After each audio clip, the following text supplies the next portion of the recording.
afayeenka ciidamada booliska Soomaaliland Faysal Xiis Cilmi ayaa shir jaraa'id ku qabtay xarunta taliska guud ee ciidamada booliska waxa uu faahfaahin ka bixiyay gaari ay gacanta ku dhigeen kaasi oo laga helay mukhadaraadka hab casri ahna loo soo raray waxaanu xusay in arrintan ay tahay mid ugub ku ah dhinaca la dagaalanka mukhadaraadka waxa uu xusay in gaarigan la qabtay uu ahaa mid dayna ah oo soo qaada kuwa caanaha isla markaana lagu qabtay kantaroolka Abaarso oo ku xiga galbeed magaalada Hargeysa afayeenka ciidamada booliska Soomaaliland oo faahfaahin ka bixinaya falkaasi iyo sidoo uu iyo digniino kala duwan oo uu diray dhammaan baacid kasta oo ku kacda falalka amri darro dhinaca mukhadaraadka ah iyo talaabooyinka ciidamadu ka qaadi doonaan waxa uu yiri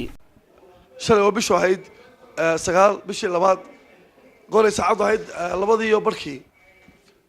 ciidanka booliisku isagoo hadii jir ku guday jiray hawshiisa loo igmaday ee qaranku igmaday waxay halka Abaarso waxay ka soo qabteen baawur dheena ah oo lambarkiisu yahay 41968 باورك سوا باورك كيما قلباتك عنو سوق هذا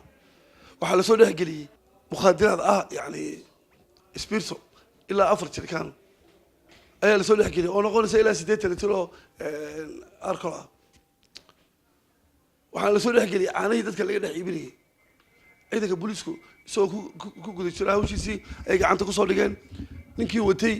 yakii baawurka watay labadaba gacanta ay ku soo dhigeen waxay ku xidhayeen saldhigga booliiska Koodbuur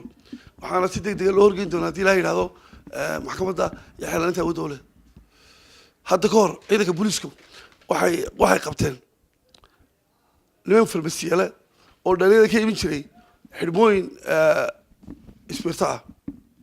waxay ka siin jireen lacag yar ba ka siin jireen ciidanka booliisku way qabteen maxkamadda horgeeyeen ninkaas farmasiga waa la kala noqday maxay yahay ruqsadii farmasiga isagana waa la xukumay hadda wuxuu ku sugan yahay xabsiga dheerkiisa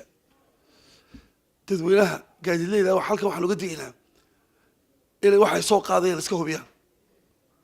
inay aad iyo aad uga feejignaadaan haddii kale waxay la mid noqonayaan kuwa kaasitay khamriga ama mukhadaraadka ama isbirtisitay ama la mid noqonayaan guud ahaan dadweynaha Soomaaliland oo dad aad u fiican oo booliiska ciidanka booliiska aad la shaqeeya meel kasta joogaan aad baan uga mahadcelinaynaa waxaan ka codsanaynaa si ay la shaqeyn jireen awal bayna la shaqeeyaan oo wixii ay arkaan xumba inay noo soo sheegaan nimanka gaadiidayna waxaan mar labaad bar saxaab badan ninkii lagu qabto ee soo qaada mukhadaraad haddii noqoto alcohol haddii noqoto khamri haddii noqoto xashiishad intaba ninkaas wuxuu la mid yahay ka soo qaato kale ciqaab aad iyo aad culusna uu la kulmaya